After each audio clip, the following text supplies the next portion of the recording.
carburetor here. So today we're running the electrical line for my well.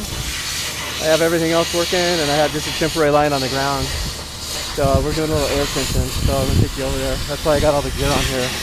Noisy. Got a huge air compressor running it for like $100.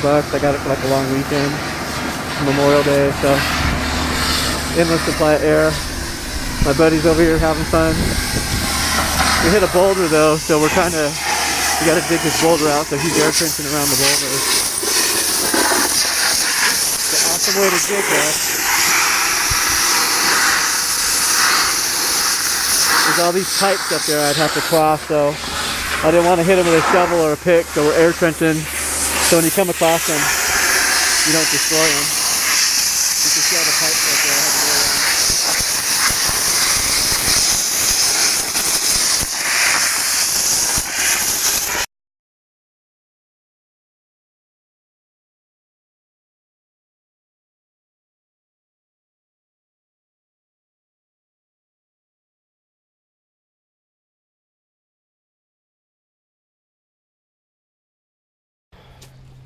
Hey, how's it going? So I've been working on the well for a while now, about a month or 2.5 months. So it's all been working. I've been irrigating with it for about 2.5 weeks. Last couple weekends I put some trench in here and an electrical conduit for the power. I've been using this temporary power cord right here. I'm using some of the submersible pump line, the 6.4, just plugging it into where my welder plugs in. So this is the new conduit here. That's the messy breaker panel, and then I air trench most of this all the way to the edge over there, like 130 feet of 1.5 inch conduit. I air trench because there's a bunch of pipes in the way, like that one. And there's a bunch more in here, but there's the water system, the irrigation pump, and then out there where the control panel on the pipe, that's where the actual well is. So I hand trenched all this. It's like about 40 feet down there. So today I'm gonna pull the wire, and I don't have any buddies around, so I'm gonna do it myself. It's gonna be kind of a pain. I didn't feel like spending money on a sheave, so I just kind of built my own. I got a cheapest Harbor Freight wheel I could find, made a frame for it. This is just to kind of make sure the wires guide in and don't go get on the side and pinch it. Since I am pulling it myself, I won't be able to see this. I'm gonna kind of pull it 10 feet at a time. I'll lube it up, run down there, use the tractor and pull it, come back up. So I'm gonna pull 4 number 2s. So here we go. So if you're gonna ever do that, get yourself one of these. I just called it a basket. It probably has a couple different names, but I just know it as a basket from when I used to work for some electricians. So there's number 2, and there's 4 of them. And I got the wire all queued up here. Go across the bushes. That'll be a nice way to clean it and feed it. So I kind of got it all staged up here. This is about 180 feet. I don't need all of it. So this was actually from the original power drop for the original well. It was 3-phase. So I pulled that wire out because that's about $1,000 worth of wire. So I'm reusing it.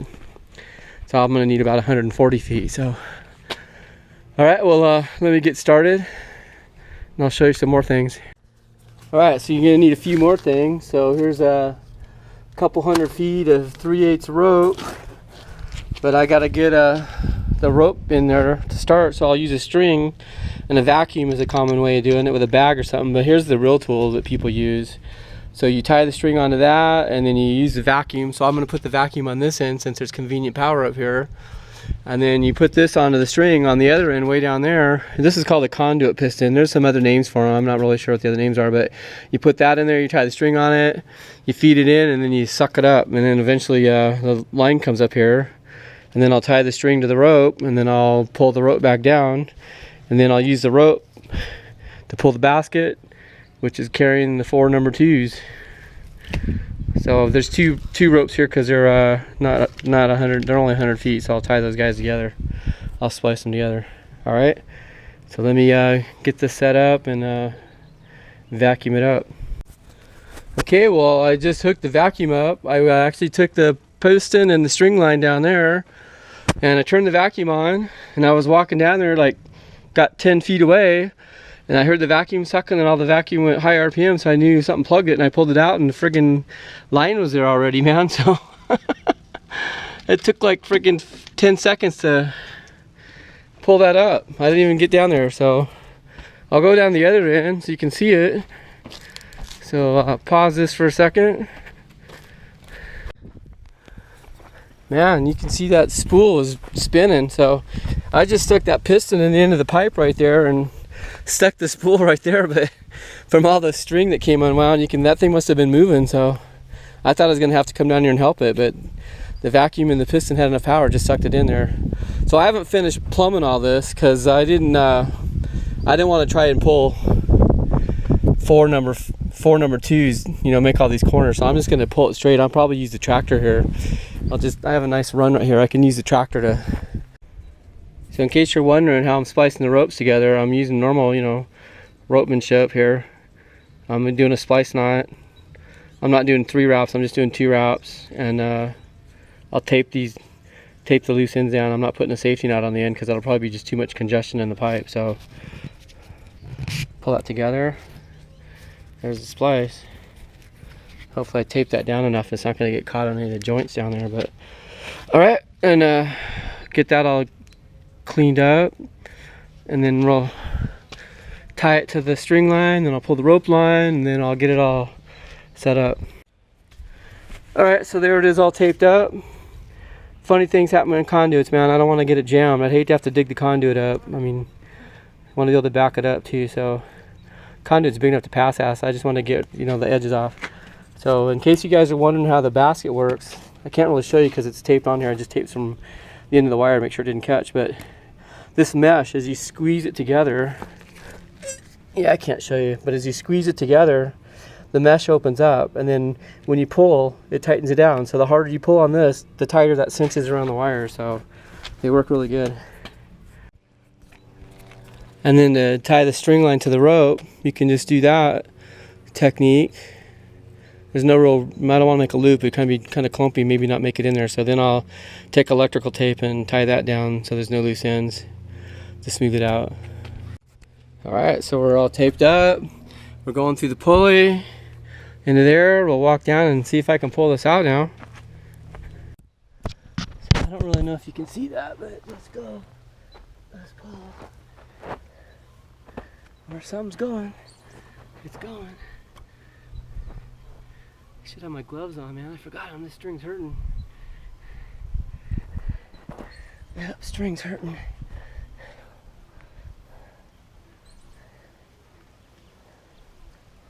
Oh, there's something snagging up there. Oh, it's a little harder. It's probably where I had that line all flagged out. We'll go check it. Alright, well the rope splice got stuck in the asparagus fern, so if I would have pulled harder, it probably would have came, but it's probably gonna get stuck on the rope splice. There's about 30 feet before the splice. I reflagged it a little bit. I think it's stuck on the splice now at the pulley, so let's go take that past it. Okay, we're past the rope, so that's 100, or past the knot, that's 100 feet. And then I tied the rope on too, so I don't have to do this all over again. Man, now it's stuck on something else. What the hell? This is why you need friends, people. Working 2 ends of a 130-foot conduit by yourself is a pain in the ass, because every time I gotta hike up that hill over there by the panel and come back. But anyway, so let's see what happens now. It's gonna be joyous when I pull the wire. Man, are you serious? It's stuck again? Oh, we're just going through all the bends. That was the 90. Look at that, we got rope now, so I can pull harder. Woohoo! I just don't want to tangle the flagging up there. And we're stuck on something there. There we go. I don't know if I'm gonna be able to pull those 4 number 2s myself, because my plan is to lube it, pull 10 feet, run up, lube it, come down here, pull 10 feet, lube it, pull 10 feet, etc., etc. It's probably just that. Maybe that's it. Okay. All right, there we go. Go hook the rope on now, clean up this mess. I mean, go hook the wires on now. All right, so there we go, the end of the line, literally. Now I just gotta splice that onto the basket. Probably just use a bow line, bowie. like I have here. We'll shorten the loop up and then dress it all up with electrical tape so it doesn't catch on the edges. Try and get it pre-fed and started, and then lube that baby up with pulling compound, and then I'll be running back and up that hill a bunch now. Take the tractor down and I'll start pulling that baby. But since I don't have anybody up here, I should get like a Wi-Fi camera, because then I could remotely watch what the hell is going on here anyways. But none of my buddies could help me with this yet, so, and I'm impatient. I want to get it done. All right, let's go get this hooked up and configured. All right, we got the bow line, Bowie on there, pretty small. Dressed it up, taped it, and try and get that fed in there. That loop will kind of keep the whole wire bundle centered in the tube conduit. So let's get that thing started. Now, a problem here is that that's metal and that's electrical, and this thing's going to want to flip into that, and that's the feeders. So that's the coming right off the street from the 400 amp service. So I need to be in two places at once. So I'm going to go take the slack out of this, and I wish I had, like, I should just put the tractor on the rope and let it pull it down slowly while I'm up here. Let it be the parking brake. But then hopefully if I can at least shove it down there and get it started, and I can take the slack out. But I might end up putting a board over here to keep it from flopping back into the panel and causing a bad day.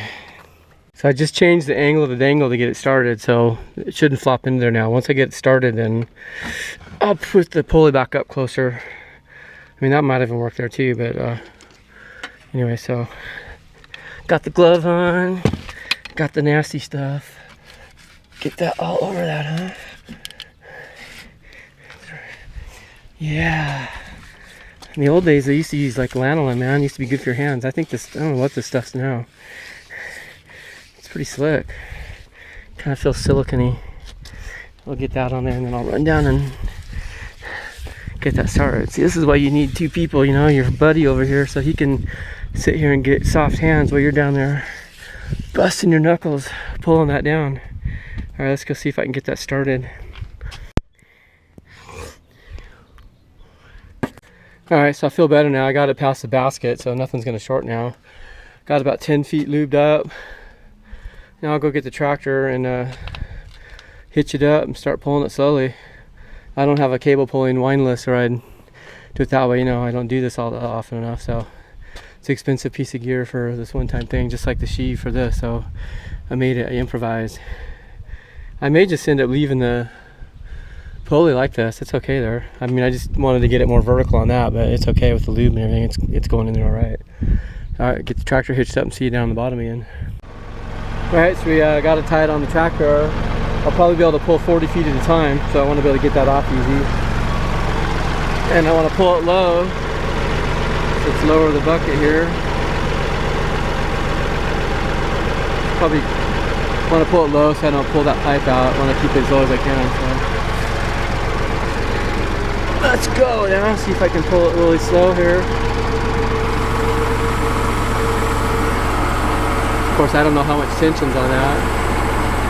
The pipe's not bending a lot, so that's a good sign. I'd imagine that if I got a lot of tension, that pipe would straighten out right at the end there.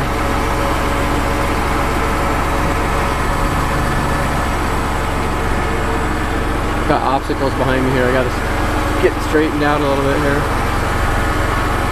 That's probably 10 feet, and I'll run up and go lube it. That's quite good. I'll go lube it now. Really stretching. I pulled like 40 feet and it went like 10. You can see the taut rope here and the not taut rope here. It's only like rated 300 pounds. I hope I'm not pulling it, but the cable did go in. So of course the first 4 feet is hard because that's where it's got a 90. After that it's pretty easy going. So from some other pull I did.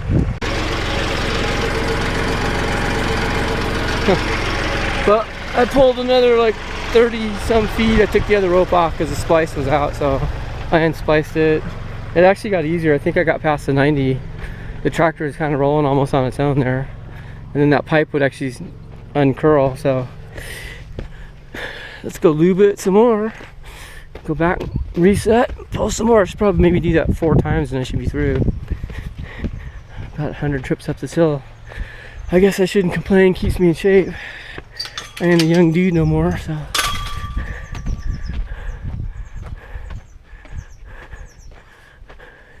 There's not a lot of tension on that. Hope the basket didn't come off. No, we're pulling dry. Let's see how much was left over here. Oh yeah, we're doing good. It's going nice now. Oh yeah. All right, let's lube it up and go back down for another run. We should almost be at the end here.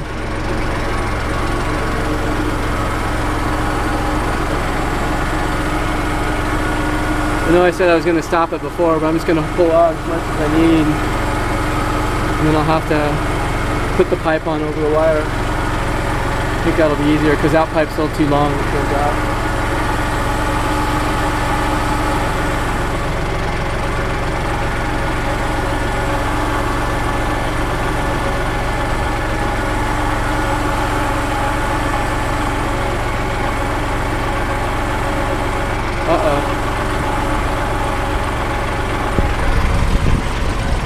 Alright, that's good. That came off of here, man. I was going to be pissed if it came off inside the pipe and it's almost done. I have to pull it all the way back out.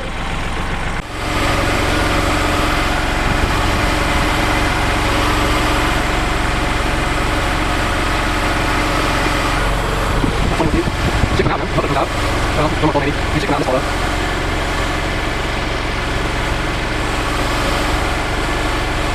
Like I say, we're pulling about 18 off your lanes. Check it out. Alright, so we're pulling. Well, since I came up here to lube it, I decided to take a water break, so I shut the tractor down because I knew I was going to get some water. But we're almost there. We must only have feet left because I had about 180 feet of wire, and there's the end of it. So we used it all up. So we should almost be there.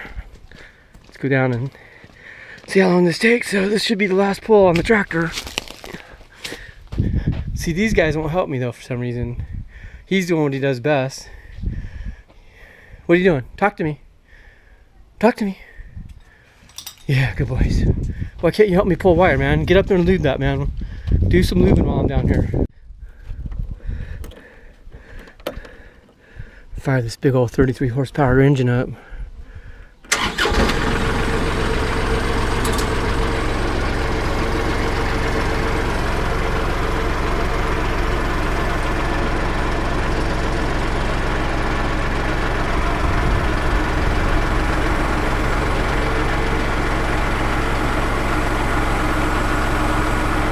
Is my rope coming off again, man?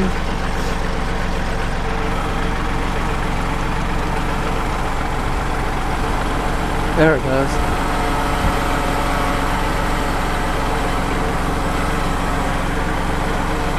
There we are. Now it was like 2 feet away. I could have just kept going. I would have had it. I had like 8 more feet back there. There's the basket. I don't know, let's pull about 10 feet out. Beautiful sight. You can do this shit by yourself, but it's easier with your buddies.